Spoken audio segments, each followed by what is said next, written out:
It seems to me the older I get, the less free time I have. That's why it's important, vital, that I maximize my usage of what little free time I do have. Using my general time management strategy, which I'm gonna go over in this video, I've started a YouTube channel, a website, all while in medical school full time. And more importantly, I haven't sacrificed my sleep, I haven't sacrificed my grades, and I haven't sacrificed my fitness for any of these things. In this video, I'm gonna show you 9 ways to manage time better, 9 things that I use pretty much every single week when I'm figuring out how I'm gonna manage my time. If you guys don't know me, my name is Zach, and I'm a 3rd-year medical student here in Philadelphia. The general blocks are prioritize, plan, and perform. But before we get to that, the sponsor of this video is NordVPN. NordVPN is a service that I have been using for years. This is years before I was approached for the sponsorship or years before I even started my YouTube channel. A VPN, or virtual private network, gives a more secure connection between your devices and the internet. NordVPN protects you from those evil internet hackers by encrypting your connection to the internet, which is useful when navigating Wi-Fi networks or websites you don't really trust. Besides protecting your devices up to 6 simultaneously, NordVPN can localize your IP address in a different country, almost 60, thanks to which you can avoid geo-restrictions and have access to better entertainment content or better prices for your holidays and online shopping. Its easy-to-use service has integration available for every possible device. So disguise your IP address, secure against external attacks, and access better streaming content with NordVPN.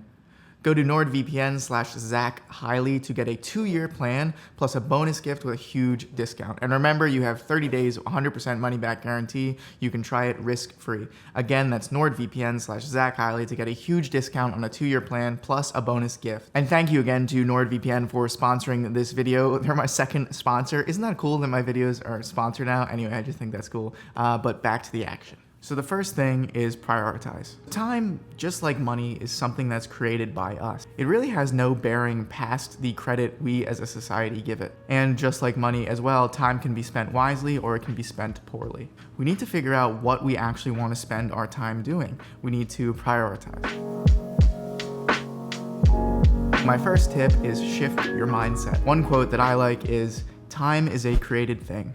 To say I don't have time is to say I don't want to." For example, I want to read more, but usually at night, like after I'm done filming this video, I'll go watch some TV, maybe I'll play a video game, and then I'll go to bed. But I could choose to spend that time reading. So realize that time is in your control. Once you realize this, a whole new world will open up for you.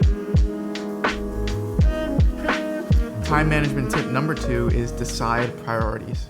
I like to break it down into things that I absolutely have to do, things that I absolutely want to do, and things that I kind of want to do. Here are some things that I absolutely have to do right now. I have to go on my clinical rotations, I have to eat, and I have to sleep. Things I absolutely want to do is I want to cook and eat healthy food, I want to exercise, I want to study for medical school because I want to do well in medical school, and I want to meditate. And here are things that are just a category below it, things I want to do. I want to work on my YouTube channel and website, I want to hang out with my friends and family, and I want to read books.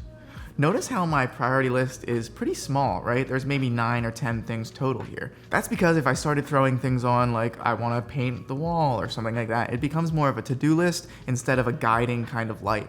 I'm going to use these things that I just established, these priorities that I've picked in those 3 categories, to guide my time management for my life. Maybe you want to think about, okay, what are things that I absolutely have to do? Like that's go to work or pick up your kids from soccer practice or something like that. What are things that I absolutely want to do? Maybe that's exercise, maybe that's eat healthy food, maybe that's sleep 9 hours. And what are things that you want to do? This could be reading books like I want to do more. This could be starting a project that you haven't done yet. Or maybe this is just spending more time with friends and family. Now, this is nice, right? Because I have these categories, I have these priorities of the things that I need, want to, and kind of want to do. Now, if something doesn't fall into one of these categories, I'm probably not going to do it. Or if it is one of these categories, I'm going to know, okay, this is my priority up here, so I'm going to do this thing first. I'm going to make time for the things that matter. Tip number 3 is be ruthless with your time. This means cutting out things that don't matter, but how do you know what's to cut out? How do you know how you spend your days? Well, this is where we're gonna get a little bit nitty-gritty, but this is something that I did one week. It was painful to do for a week, but it really showed me what I'm spending my time doing. What I did is I analyzed every single thing I did during the week. So I had a little notebook, and in that notebook, I would write literally everything I did. So maybe I would wake up, and then I would look at my phone for a little bit when I woke up, and then I would go to the bathroom, and then I would brush my teeth, and then I would have breakfast number 1, and then I would watch an episode of TV, and then I would have coffee and read my email, and then I would do Anki flashcards, and then I would have breakfast number 2, and so on and so forth. But it's important, if you're doing this at home or if you want to do this, that when you create your list, you include everything. And here's where the important part comes in. Here's where we see this list of things that we've done and put it to good use. You want to go through every single item in this list, this is what I did, and see which things are essential, which things you need to do, and give those a check mark. So for me, that was probably studying, exercising, all the things I talked about earlier in my priorities. And what you can do is you can actually go to your priorities list that you've just made before this, and you can go through this list of everything you've done during the week and say, okay, exercising, that's one of my top priorities. That's gonna get a check mark. That's gonna stay in there. Watching TV before bed, that's not even one of my priorities. So that's a non-essential thing. I'm gonna give that an X. And now you have this list of things that you do during the week, this list of things you do that you can say, okay, this doesn't match up with my priority. This does match up with my priority. And then using this, we can go to the next step, which is plan. So tip number 4 is schedule time for a daily goal. Now this tip is stolen from Ali Abdaal, and I saw this in one of his videos previously, and I really liked it just because it gives you a block of time during the day, a set block of time during the day to do kind of what you want to accomplish, to do these things that are essential, that are not kind of your work or school or these kind of things. And during this daily goal, you're only going to try and do one thing. So for example, my daily goal for today is film this YouTube video. Usually it'll be something around YouTube, so it could be writing scripts, editing scripts, recording videos, stuff like that. So I'm going to show you how this daily goal integrates in a bit. But now we're going to get into the meat and potatoes, and this is probably the longest and hardest part. This is how you're going to plan out your entire week.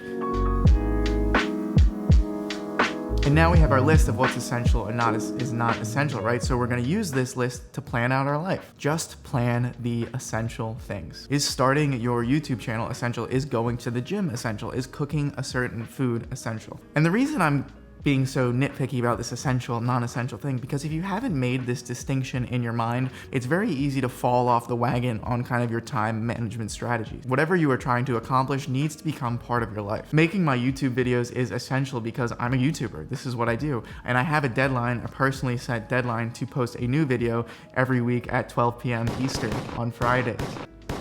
I am a YouTuber. Making YouTube videos is essential. I plan out my weeks and I plan out my days. There are things that you know that are essential that you just have to do that they've been scheduled for a while. So if you work from 9 to 5, for example, you're gonna put in your calendar work from 9 to 5. Lectures you need to schedule, a birthday dinner you've planned for a while you need to schedule, things like that. Okay, so we have those main things in our calendar. The other thing I like to do before I start inserting things into my calendar is plan out my meals and plan out my exercise. So at this point, I'm not putting anything into the calendar yet. I'm just planning out what meals I'm gonna make when I do like my meal prep on the weekends. So when you look at my week, you can see I filled in those things that are essential. I filled in my rotations, I filled in a hike that I'm gonna do with my brother, I filled in a soccer game that I have, a birthday party I need to go to, and then there's a lot of empty white space, right? This is where the work comes in. So with this empty white space, I'm gonna put in the things that I wanna do. This is where I'm gonna put in basically the entire point of this video is just putting these things into these time slots. So if we go all the way back to the beginning and we look at the priorities we made, if I look at the priorities I made, what do I wanna do? So I said I wanna cook nice and healthy food, I wanna exercise, I wanna study for med school, and I wanna meditate. Okay, so those are the 4 things I'm gonna cook. Those are the 4 things I'm gonna put into my calendar. Okay, so now if we look to my calendar, you can see things are filling up a little bit. So we have I've thrown in kind of my breakfast, I've thrown in my meditation, thrown in my eating, I've thrown in studying pediatrics because that's what the rotation I'm on right now. I've thrown in exercising and eating, meditation, running, showering, dinner, all these kind of things. So the calendar's pretty full at this point, and you might be like, wait, Zach, aren't we doing this so we can do other really cool things? Well, yeah, but the essential things are essential for a reason. These are the things that kind of I find personally to make me the happiest and run my life, that make my life better. So I'm gonna put those things in first. Exercising is the thing I wanna put in first. Eating healthy is the things I wanna put in first. Sleeping well are the things I wanna put in first. And I also wanna do well in medical school, so these are kind of the things that I put in first. These are the essential things. They should take up most of your calendar. The next thing we're gonna do is we're gonna throw in the daily goal into kind of every day. And I'd like to do the daily goal from like 1 to 4 hours usually. I can usually find an hour of time to do something during the day, pretty much always. Usually I'm gonna be able to find 1 hour during the day to do stuff. That might be before I go into my rotation. That might be late at night, but I usually will be able to find this out. The next thing is a junk hour. Now, during the week, I usually accumulate a bunch of little tasks. Like, for example, I might need to fill out a form online, change things on my website, or transfer things from my to-do list. They usually accumulate kind of as the week goes on. Now, I'm gonna give you a special bonus, super bonus tip. It's not even one of the 9. Super bonus. That's what you expect when you watch a Zach Highley video. Just, you know, extra bit of, okay, that's probably gonna get cut out.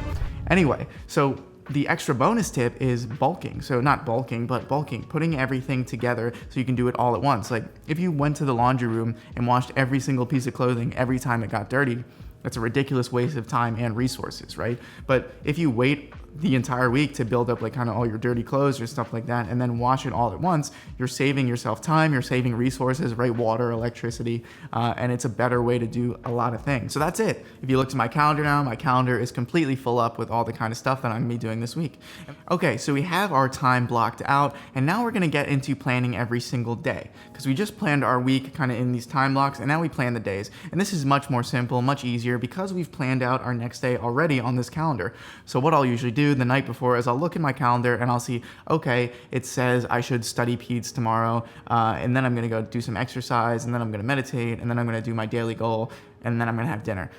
But that's kind of a little bit of general stuff, right? And one of the best kind of goals are specific and actionable goals. We want to know what we're doing and when we're doing it. So for study peds, for example, okay, I see that starts, and I'm going to write down, I want to do all my Anki flashcards. The other thing I want to do is I want to do a couple practice questions. The other thing I want to do is I want to read this section in a book. So I'm going to put these all specific things listed. And the next thing I'm going to do is exercise. But what exercise am I going to do? So I'm going to write down, go to the gym and lift weights. And what food am I going to eat? I actually like to write down what food I eat. It's just easier. Instead of thinking about it, you already have it planned out. And also when you do that thinking about it, you kind of lose time. You know, Steve Jobs, for example, would wear the same clothes kind of everywhere. This is because it eliminates that decision-making process. It eliminates that decision, okay, what am I going to wear today? And daily goal. So I'm going to set my daily goal. So for the next day, it might be something like, okay, I want to edit this video during that time. And that's what I'll do during that daily goal. And then I'll write dinner. What am I going to cook for dinner? And these are all just little bullet points that I put on a Post-it note. And then I go through the day and I see, okay, I need to do this, this, this, this, and this next.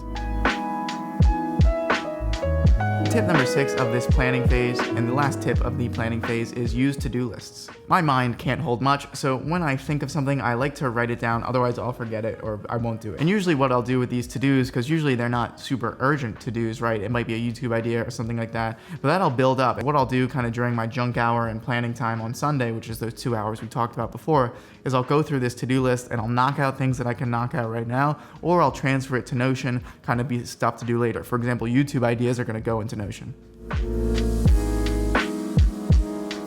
And the final big category is perform. Now, this really is the hardest part. Planning is kind of the fun part, and honestly, the easier part. The harder part is to perform. It's to do those things. This might be writing. This is often, for me, studying. This could be going to the gym. This is where the work and effort comes into play. You've built your essential life, your planned out life, right? But now you have to actually do the things that past person told you to do. The past person being the past you. So in this kind of chunk of the video, I'm gonna give you some tips on how to perform the most important part, how to perform. So tip number 7 is live in task-tight compartments. So William Osler said, live in day-tight compartments, and this is amazing advice. What he's saying is that you shouldn't think about tomorrow, you shouldn't think about yesterday, just think about what you have to do that day. Because if you start to think about what you're gonna do next week and so on and so forth, when you're doing things, you're gonna freak out and it's gonna stress you out unnecessarily. I just adapted this to live in task-tight compartments. So remember, we have our weekly plan, and then we have our daily plan that I've written out. So now in this daily plan that I've written out, I need to do flashcards for medical school. So often what'll happen sometimes is I'm going through these flashcards and I'll think about the rest of the Post-it note. I'll think about the rest of the day. And that makes me less efficient while I'm working on these flashcards. So the thing that's helped me the most is listen. Live in the moment, even if that means in the moment you're hating yourself because you've looked at this flashcard for the 19th time, and for the sake of your effing life, you do not know what a lysosomal storage disorder is. And that's okay. You just have to kind of focus up a little bit, live in that moment, and kind of get it done. I will fight you to the death, you silly man. I am winning. He is small. He is a little piece of God, he is a little, he is only pepper, he can do nothing. Okay, go! But if you're thinking about other things, and this is kind of why I've looked at this flashcard probably 27,000 times, that when I get to this card that says, okay, Neiman picked disorder is blah, blah, blah, blah, blah, blah, blah, the blah, blah, blah starts to connect to my YouTube video, and then I'm figuring out, okay, what am I gonna script on this YouTube video? What funny B-roll am I gonna do? And I've lost it. And I'm on to the next card, and I've completely forgotten about this thing I'm doing right now. So live in task-type compartments. What are you doing right now? Focus on that thing. Tip number 8 is plan breaks. If I stare at this flashcard long enough, I will go insane. So what I have to do is plan a break from staring at this flashcard, which will most likely kill me if I stare at it long enough. Just as some examples of what I do, every 25 minutes of studying, I take a 5-minute break. Every 2 hours of studying, I take a 30-minute break. Every week of studying, I take a half day off. And every month, this is something I'm trying to do recently, which I probably will make a video about it, is I try to take a full day off of everything. That means no YouTube stuff, no med school stuff, no screens as well. And the final tip, tip number 9, is delegate. Your time is valuable. Delegate as much as you can. I know a lot of people, including myself, we want to do everything on our own because we feel like we can do it the best. But can you really do everything better than everyone? No. Why don't people build their own houses all the time? Why don't people sew their own clothes? Why don't I construct a fridge? Because I'm the most amazing fridge constructor in the entire world. I don't do those things because that would be silly. It would waste a lot of time, it would waste a lot of money, and all my food would definitely go off. The fridge constructors or the fridge builder, I don't know what's, the people that make the fridge. What are you gonna, The people that make fridges or fridge eye have, they know what to do. They've been trained on what to do. They know what parts to put in, and they can do it much more time efficiently than you can. It makes monetary and time sense to have people that are trained in certain things to do it because they will do it more efficiently and better than you. Why then is there some imaginary cutoff between sewing your own clothing and maybe cleaning your apartment? If you delegate, you free up time to spend things that you can do more efficiently than other people, and that just makes the whole world more efficient. Isn't that a wonderful thing? Okay, we made it to the time management buster action video, and what I'm gonna do now is I'm gonna summarize this jumble of information for you guys because I know it was a lot. The first thing I do is I prioritize my life. I am in control of my time. I am in control of what I do with my life. What is essential, what is non-essential. The second thing is I plan. What, where, and how will I be doing these essential things? Plan it, put it in the calendar. And the third thing I do is perform. I know why I'm doing these things, I know what I'm doing, and I know how I'm going to do it. Now I just gotta do it. One of the hardest parts of all of this is discipline. I don't stick to these schedules and all these time management things strictly. It's a constant journey for me to kind of get better and improve the way I'm spending my time, because if I'm improving the way I'm spending my time according to the priorities I made earlier, I'm gonna be improving my life, right? What I've found is that with these 9 strategies, with this kind of 3 pillars of what I do to organize my time, which is therefore my life, right? I've started to lead kind of a more purposeful and a more honestly meaningful life. But if you made it to the end of this video, thank you. Thank you so much for using your precious time to watch this video. And I will see you in the next one.